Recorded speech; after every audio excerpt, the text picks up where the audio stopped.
SIR पर EC ने किया है बड़ा ऐलान। कल से शुरू होगी एसआईआर की प्रक्रिया। दूसरे चरण में 12 प्रदेशों में होगा एसआईआर, जिनमें उत्तर प्रदेश, पश्चिम बंगाल, तमिलनाडु, राजस्थान, मध्य प्रदेश, गुजरात, छत्तीसगढ़, केरल, गोवा, अंडमान और निकोबार, लक्षद्वीप और पुदुचेरी हैं शामिल। क्या कुछ होगा असर, कैसे आएगी पारदर्शिता, लोकतंत्र में कैसे आएगी मजबूती, इसी पर हम आज करेंगे चर्चा। मैं हूं रमा त्यागी, मेरे साथ जुड़ेंगे खास मेहमान भी।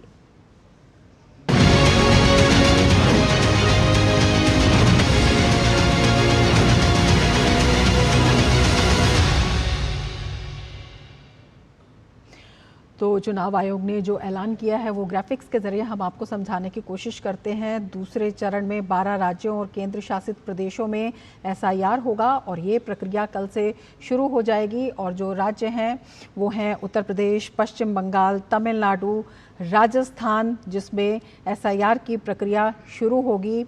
12 राज्यों केंद्र शासित प्रदेशों में ये शुरू होगी। मध्य प्रदेश, गुजरात, छत्तीसगढ़, केरल और गोवा में एसआईआर होगा। इसके साथ ही अंडमान एवं निकोबार, लक्षद्वीप और पुडुचेरी में भी एसआईआर की प्रक्रिया अपनाई जाएगी। 12 राज्यों केंद्र शासित प्रदेशों में लगभग 51 करोड़ मतदाता हैं, जिनका प्रिंटिंग प्रशिक्षण 28 अक्टूबर से 3 नवंबर तक होगा। कैसे होगा? घर घर जाकर गणना होगी। 4 नवंबर से 4 दिसंबर 2025 तक ये गणना की जाएगी। इसके साथ ही प्रारूप मतदाता सूची का प्रकाशन भी किया जाएगा। 9 दिसंबर 2025 तक दावा एवं आपत्ति अवधि रहेगी। 9 दिसंबर 2025 से 8 जनवरी 2026 तक। इसके साथ ही सुनवाई और सत्यापन होगा 9 दिसंबर से 31 जनवरी 2026 तक। अंतिम मतदाता सूची का प्रकाशन होगा 7 फरवरी 2026 तक। पूरे देश में चरणबद्ध तरीके से एसआईआर होगा। बिहार में एसआईआर की प्रक्रिया कामयाब रही है और बिहार में एसआईआर के बाद 0 अपील की स्थिति सामने आई है। 1951 से 2004 के बीच 8 बार एसआईआर किया गया है। 2004 के बाद पहली बार विशेष पुनरीक्षण होगा। एसआईआर के तहत वोटर लिस्ट से अयोग्य वोटरों को हटाया जाएगा और हर योग्य मतदाता को शामिल किया जाएगा। इसके साथ ही इस प्रक्रिया के दौरान बाहर रहने वाले ऑनलाइन फॉर्म भर सकेंगे। पारदर्शी चुनाव के लिए मतदाता सूची में सुधार होगा। सूची से मृत और डुप्लीकेट नाम हटाने की पहल की जाएगी। हर बूथ पर 1000 मतदाताओं का प्रबंधन होगा। किसी भी मतदान केंद्र में 1200 से ज्यादा मतदाता नहीं होंगे। प्रत्येक मतदान केंद्र में एक बीएलओ अधिकारी की नियुक्ति होगी। बीएलओ प्रत्येक मतदाता के घर कम से कम 3 बार दौरा करेगा। इसके साथ ही ईआरओ करेंगे मतदाता सूची की तैयारी और संशोधन का काम। साथ ही एसडीएम स्तर के अधिकारी ईआरओ की भूमिका संभालेंगे और मतदाता सूची जो है वो पारदर्शी होगी, सटीक होगी और लोकतंत्र की मजबूती के लिए बेहद अहम कदम इसे बताया जा रहा है। ये दूसरे चरण की प्रक्रिया 12 राज्यों और केंद्र शासित प्रदेशों में कल से शुरू होनी है। चुनाव आयोग ने पूरे देश में मतदाता सूची पुनरीक्षण यानी एसआईआर शुरू करने की घोषणा कर दी है। एसआईआर को लेकर की गई प्रेस कॉन्फ्रेंस में मुख्य चुनाव आयुक्त ज्ञानेश कुमार ने इसकी घोषणा की। मुख्य चुनाव आयुक्त ने कहा कि एसआईआर का पहला चरण बिहार में पूर्ण हो चुका है। उन्होंने कहा कि एसआईआर का दूसरा चरण 12 राज्यों और केंद्र शासित प्रदेशों में शुरू होगा।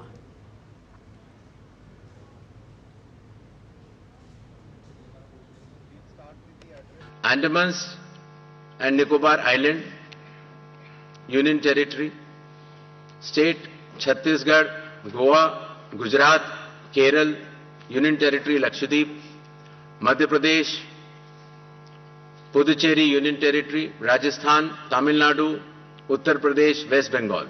इन 12 राज्यों में कुल मतदाता 51 करोड़ के लगभग हैं। लगभग 5,33,000 बूथ लेवल ऑफिसर्स इस महान कार्य में अपना योगदान देंगे। लगभग 7,64,000 बूथ लेवल एजेंट्स जो पार्टीज द्वारा नामित हैं वो इसमें अपना योगदान देंगे और लगभग 10,500 ईआरओस और लगभग 321 कलेक्टर्स। ये पूरी चुनावी कर्मियों की जो टीम है वो इस एसआईआर की फेज 2 में कार्य करेगी और इसको सफल बनाएगी। मुख्य चुनाव आयुक्त ने यह भी कहा कि मंगलवार से एसआईआर के दूसरे चरण के कार्य की शुरुआत हो जाएगी और उसकी प्रक्रिया भी बताई। प्रिंटिंग और ट्रेनिंग का कार्य कल से शुरू होगा और 3 नवंबर तक चलेगा। हाउस टू हाउस इन्यूमरेशन 4 नवंबर से 4 दिसंबर तक। Publication of draft electoral rolls 9 दिसंबर 2025। क्लेम्स एंड ऑब्जेक्शंस का पीरियड 9 दिसंबर 2025 से लेकर 8 जनवरी 2026। जिन लोगों को नोटिस जाएंगे उनकी हियरिंग और वेरिफिकेशन का समय 9 दिसंबर से 31 जनवरी तक होगा और फाइनल इलेक्टोरल रोल्स 7 फरवरी 2026 को प्रकाशित किए जाएंगे। मुख्य चुनाव आयुक्त ने यह भी कहा कि एसआईआर का पहला चरण बिहार में पूरी तरह से सफल रहा है और बिहार की मतदाता सूची सबसे शुद्ध मानी जाएगी। उन्होंने ये भी कहा कि बिहार में एसआईआर के बाद 0 अपील की गई।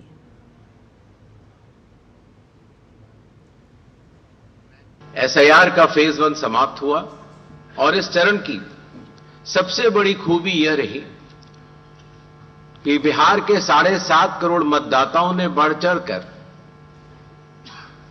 पार्टिसिपेट किया। 90,000 बीएलओ, सभी 12 राजनीतिक दलों के 1.6 लाख बूथ लेवल एजेंट्स, सब ने मिलकर मतदाता सूची को शुद्ध बनाने का कार्य किया और नतीजा आपके सामने है। 0 अपील्स, अर्थात बिहार की मतदाता सूची अधिकतम शुद्ध मानी जाएगी। तो बिहार की मतदाता सूची अधिकतम शुद्ध मानी जाएगी। इसके साथ ही मुख्य चुनाव आयुक्त ने यह भी कहा कि एसआईआर का उद्देश्य है हर योग्य मतदाता को सूची में शामिल करना, आयोग को सूची से बाहर निकालना। और इसके साथ उन्होंने ये भी बताया कि पिछले काफ़ी समय से अधिकतर राजनीतिक दलों ने चुनाव आयोग को मतदाता सूची के शुद्ध नहीं होने की शिकायत की है। हर चुनाव से पहले इलेक्टोरल रोल का रिवीजन आवश्यक है।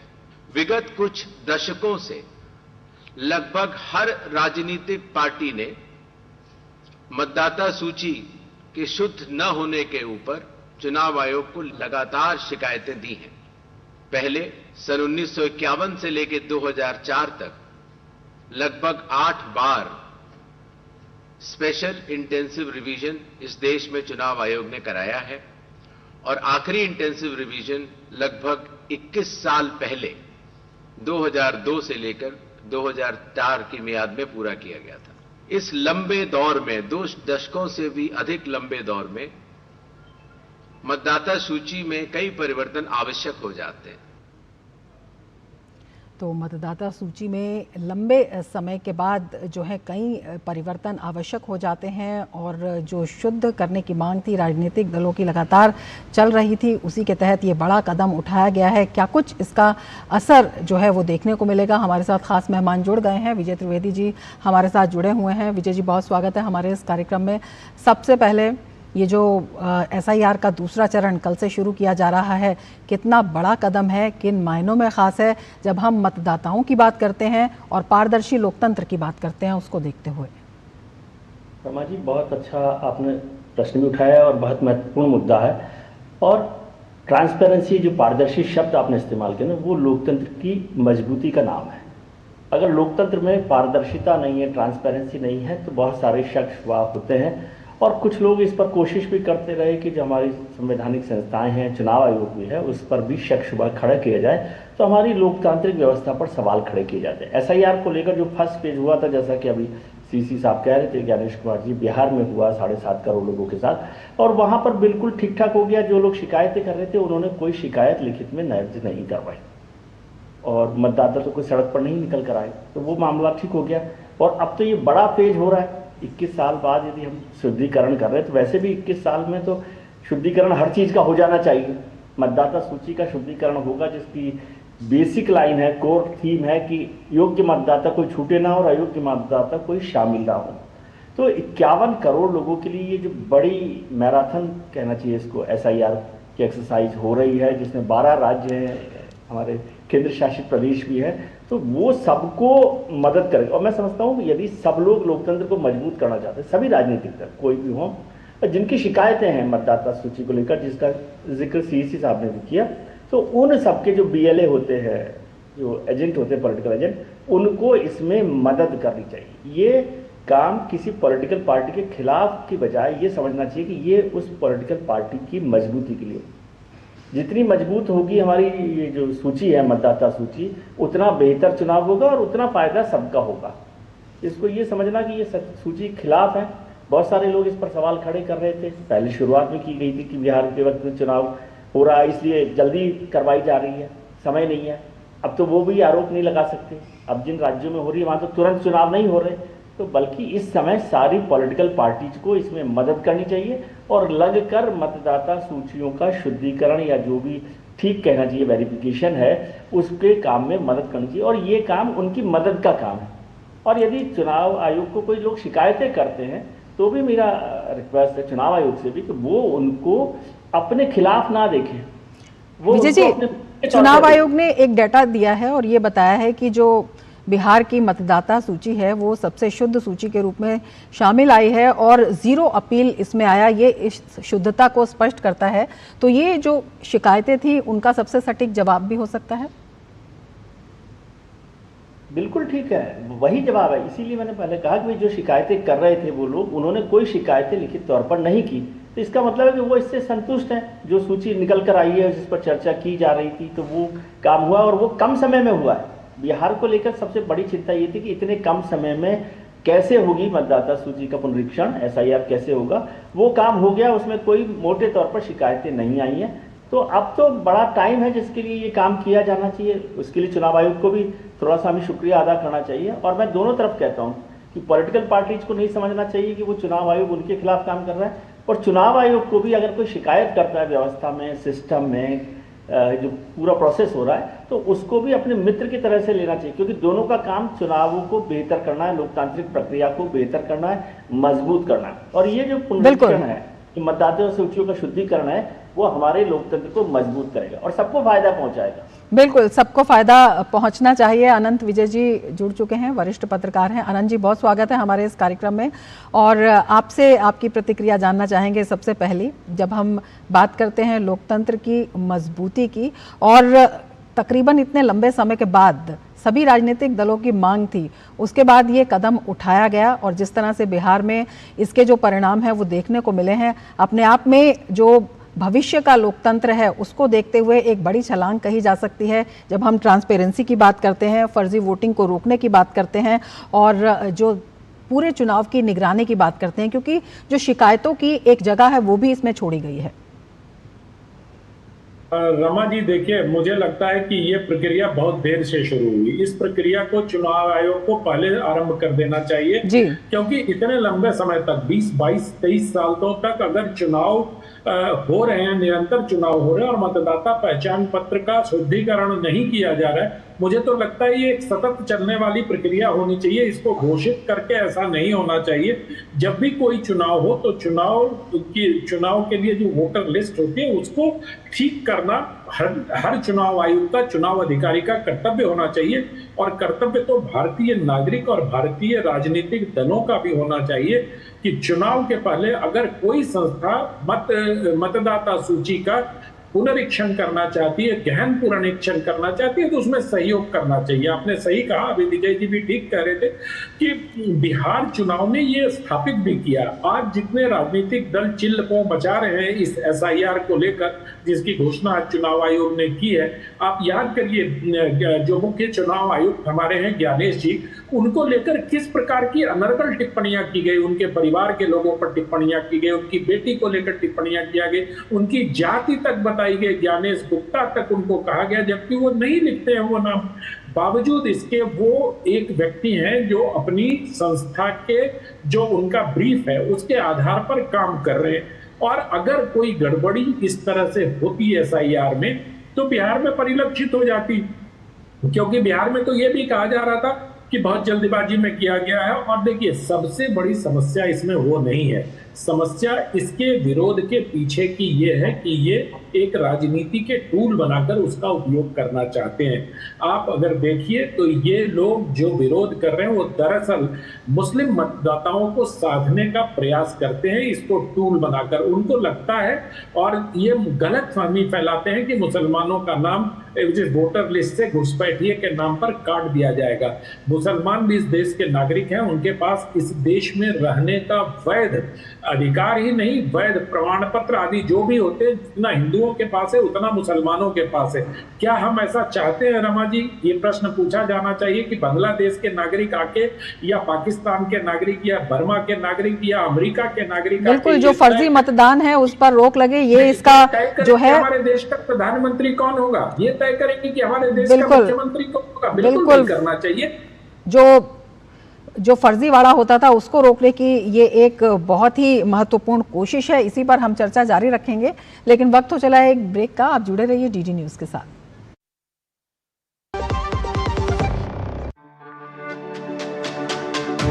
मेरी पसंद, मेरी पसंद,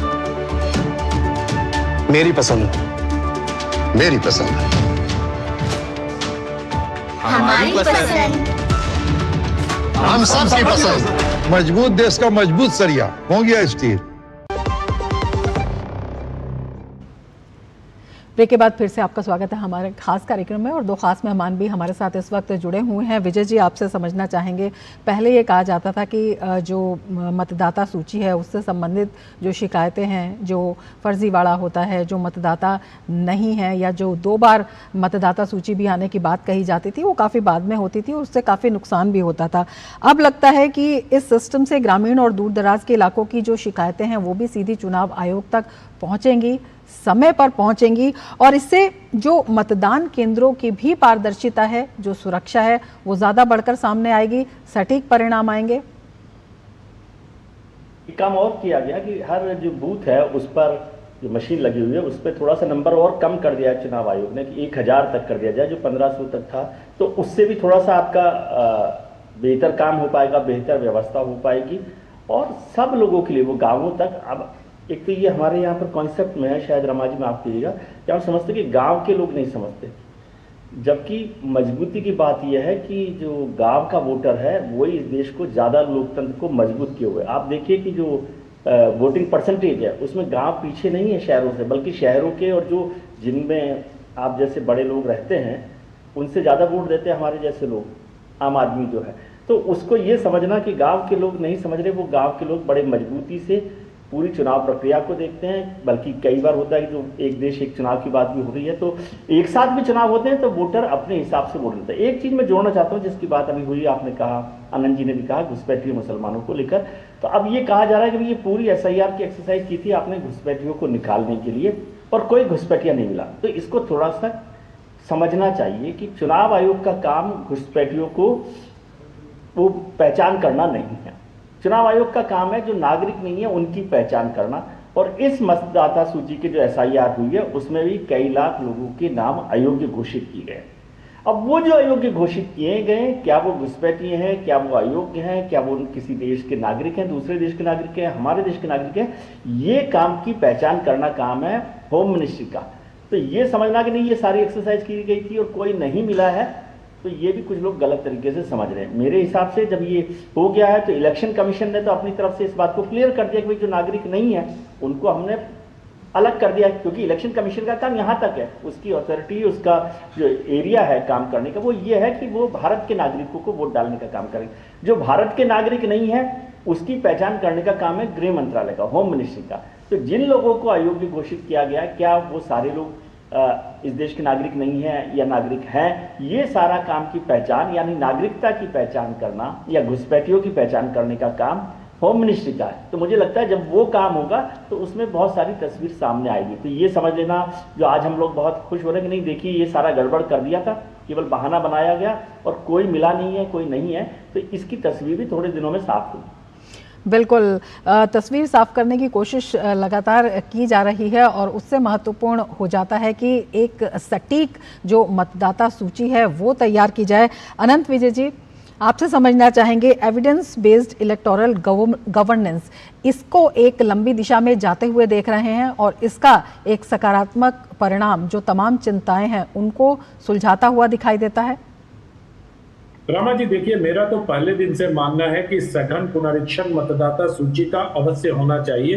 ये हमारे लोकतंत्र को, हमारे संविधान को, हमारे अधिकारों को न सिर्फ प्रतिस्थापित करता है बल्कि उसको बल भी देता है, उसे मजबूत भी करता है। तो अगर इस प्रकार से किया जा रहा है, और आप देखिए जो सूची जिसकी बात आप कर रहे हैं एविडेंस बेस्ड की, उसमें एविडेंस भी मांगा गया। अगर आप ये बताओगे कि आप वहां के मतदाता नए हो तो आपको ये बताना पड़ेगा कि पिछली बार आपका वोटर लिस्ट में नाम किस कंस्टिट्यूएंसी में था, या बिल्कुल कुछ डॉक्यूमेंट्स भी हैं दिखाने पड़ेंगे। नहीं, डॉक्यूमेंट्स तो जो नए लोग हैं उनको दिखाना ही पड़ेगा, लेकिन आप नई जगह पर जाके अगर कोई अप्लाई करना चाहते हैं तो जो उन्होंने निर्धारित डॉक्यूमेंट्स आपको दिए, लेकिन उसमें एक ये छूट भी दी गई है। मुझे लगता है, जितना मुझे प्रेस कॉन्फ्रेंस को सुन के समझ में आया, कि अगर मान लीजिए कि आप 2013 में कलकत्ता में, ये 2025 में कलकत्ता में वोटर लिस्ट में अपना नाम शामिल करवाना चाहते हैं, तो आपसे ये पूछा जाएगा कि आप पिछली बार आपने वोट कहाँ दिया था। अगर आप 18 साल से, मतलब अगर आपकी उम्र 30, 35, 36, 40 साल है, तो अगर आप बताते हैं कि मैंने पिछली बार वोट पटना में किया था, तो आपको वहां का एविडेंस देना पड़ेगा कि पटना के वोटर लिस्ट में हमारा एसी संख्या ये था, एपिक नंबर ये था, और अब उसको खत्म करके हम यहाँ अप्लाई कर रहे हैं। तो ये बड़ी आसान सी प्रक्रिया है, क्योंकि वोटर कार्ड तो आपके पास है ही। तो ये कोई ये CAA की तरह जो लोग डराने का प्रयास कर रहे हैं कि आपको कागज दिखाना पड़ेगा। विजय जी ने बहुत अच्छी बात कही है। जो लोग आज ये पूछ रहे हैं कि घुसपैठियों की संख्या बता दो, ये ज्ञानेश कुमार का काम नहीं है घुसपैठियों की संख्या बताना। ये प्रश्न आप अमित शाह जी से पूछ सकते हैं, ये प्रश्न आप गृह मंत्रालय से पूछ सकते हैं। बिल्कुल, अपने आप में लोकतंत्र की मजबूती के लिए बेहद अहम है, और सरकार, मतदाता और प्रशासन के बीच में एक जो भरोसे का पुल है उसको भी ये मजबूत करता हुआ दिखाई देता है। विजय जी आपका, अनंत विजय जी आपका बहुत शुक्रिया हमारे साथ जुड़ने के लिए। और इस चर्चा में फिलहाल इतना ही, लेकिन जाते जाते देखते हैं, देश में आज से सतर्कता जागरूकता सप्ताह मनाया जा रहा है। इस अवसर पर केंद्रीय सतर्कता आयुक्त प्रवीण कुमार श्रीवास्तव और सतर्कता आयुक्त AS राजीव ने नई दिल्ली स्थित CVC मुख्यालय में अधिकारियों को शपथ दिलाई।